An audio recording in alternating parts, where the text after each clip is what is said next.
Hello everyone, welcome back to my channel. তো তোমরা সবাই কেমন আছো? আশা করছি খুব ভালো আছো, আর আমিও খুব ভালো আছি। তো আমি আবারও নিয়ে চলে এসেছি আরও একটি নতুন ভিডিও তোমাদের জন্য। এই ভিডিওটা হতে চলেছে একদম অন্যরকম, কারণ এটা হলো রাজপুর সোনারপুর এলাকায় সবচেয়ে বড় যে রাসের মেলাটা হয় সেটাই আমি তোমাদেরকে দেখাবো। তো চলো ভিডিওটা শুরু করা যাক। তো আমি, দিদি আর জিজু তিনজনে বেরিয়ে পড়েছি রাসের মেলায় যাওয়ার জন্য। আমরা এখান থেকে বাইক নিয়ে গেছি। তো তোমরা যদি যেতে চাও তো তোমরা যাবে হচ্ছে কবি নজরুল থেকে যে কোনো বারুইপুরগামী অটো বা বাস ধরে তোমরা নামবে কালীতলা, বা বারুইপুর থেকে যদি তোমরা আসো তাহলে বারুইপুর থেকে গড়িয়ার যে বাস বা অটো চলে সেটাই উঠে গিয়ে তোমরা নামবে কালীতলা। কালীতলা থেকে আবার একটা অটো চেঞ্জ করে নিয়ে চলে আসবে তো জগদ্দল কবিরাজ বাড়ি। রাস পূর্ণিমা বা রাসের মেলা মানেই সাধারণত আমরা জানি নবদ্বীপ, শান্তিপুর, কৃষ্ণনগর বা বেডোরের রাস উৎসব, কিন্তু এগুলো ছাড়াও আরো অনেক জায়গায় ছোট বড় রাসের মেলা হয়ে থাকে, কিন্তু সেই মেলা সম্পর্কে আমরা অনেকেই খুব কম জানি। ঠিক এরকমই রাস উৎসব হয় জগদ্দলে কবিরাজ বাড়িতে। এখানে প্রায় ৭৯ বছর ধরে রাস উৎসব পালন করা হচ্ছে।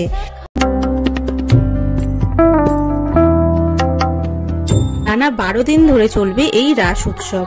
তো তোমরা দেখতেই পেলে যে ঢোকার সময় যে মূর্তিগুলো আমরা দেখলাম ওইগুলো হচ্ছে রামায়ণের সব কাহিনী অবলম্বনে করা, আর এখন যেগুলো দেখছো সেইগুলো হচ্ছে শ্রীকৃষ্ণের জীবন কাহিনী। তো চলো সব কটা তোমাদেরকে একে একে দেখিয়ে দিই।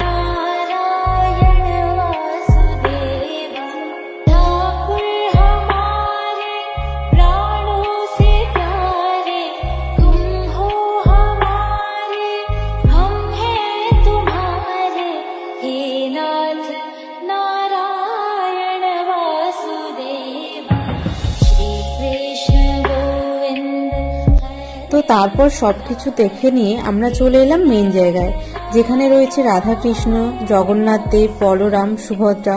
তো সবাইকে আমি দর্শন করে নিলাম। তারপর চলে গেলাম যেখানে দক্ষিণা দিচ্ছে, দক্ষিণা দিয়ে চরণামৃত আর প্রসাদ নিয়ে চলে এলাম। এসে দিদিকে আর জিজুকে দিয়ে দিলাম। তো তারপরে ভগবান দর্শন করে আমরা ওখান থেকে বেরিয়ে গেলাম। পাশেই ওখানে একটা ফাংশন হচ্ছিল, তো সেটা দেখতে আমরা চলে গেলাম। তো ওখানে গিয়ে ফাংশনটা দেখছিলাম। ওখানে শ্রীকৃষ্ণেরই নাচ হচ্ছিল।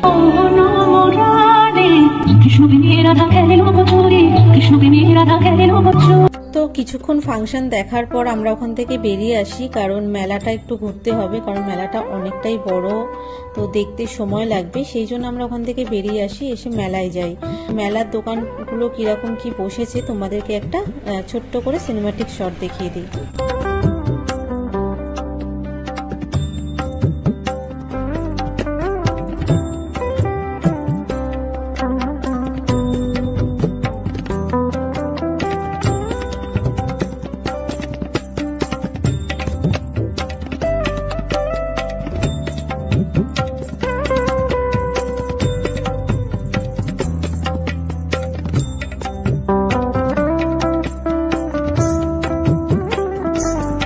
এরপর চলে যাই গান শটের ওখানে।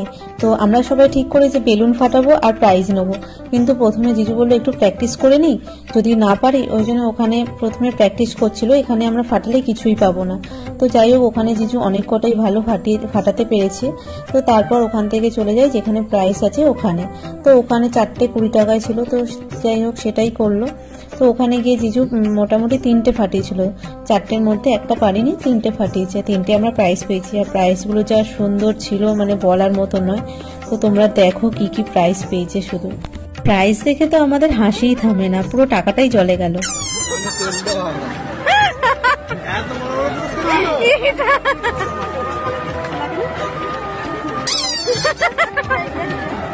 তো যাই হোক মজা টজা করে আমরা চলে গেলাম মেলাটা পুরো ঘুরতে।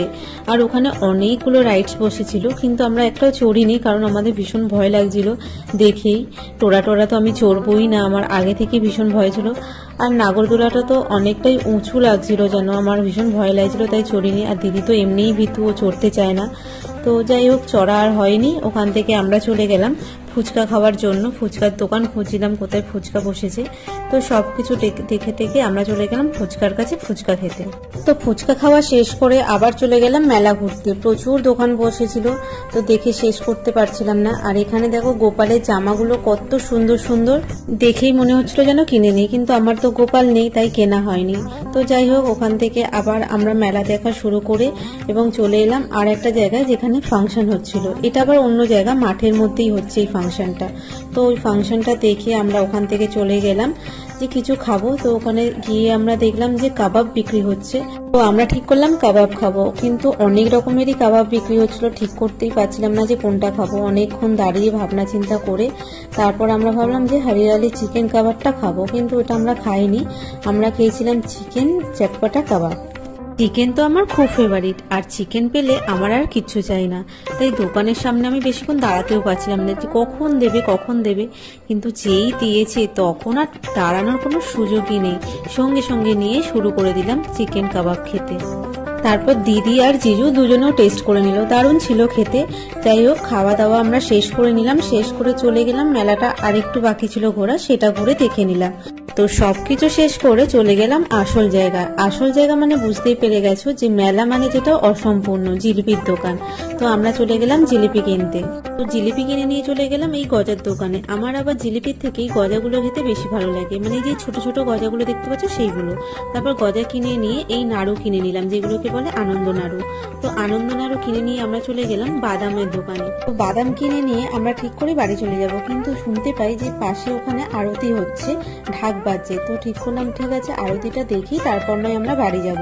তাই আমরা আবার ওখান থেকে চলে গেলাম যেখানে মেন মন্দিরটা রয়েছে, মানে রাধাকৃষ্ণের যে মূর্তিটা বিগ্রহটা রয়েছে সেখানে গিয়ে দেখছি সুন্দর আরতি হচ্ছে এবং আমরা সবাই মিলে আরতি দেখে নিলাম। আরতি শেষ হয়ে যাওয়ার পরে ওখান থেকে আবার প্রসাদ দিচ্ছিল। তো প্রসাদ নিয়ে আমরা আবার বাড়ি চলে এলাম। তো আমার ভিডিওটা এখানেই শেষ করছি। যদি ভালো লাগে লাইক কমেন্ট শেয়ার করে দেবেন, আর চ্যানেলে প্রথম হলে সাবস্ক্রাইব করতে ভুলবেন না। আর আমার ভিডিও সবার আগে পাওয়ার জন্য নোটিফিকেশন বেলটা অন করে রাখবেন। সবাই খুব ভালো থাকবেন, টাটা।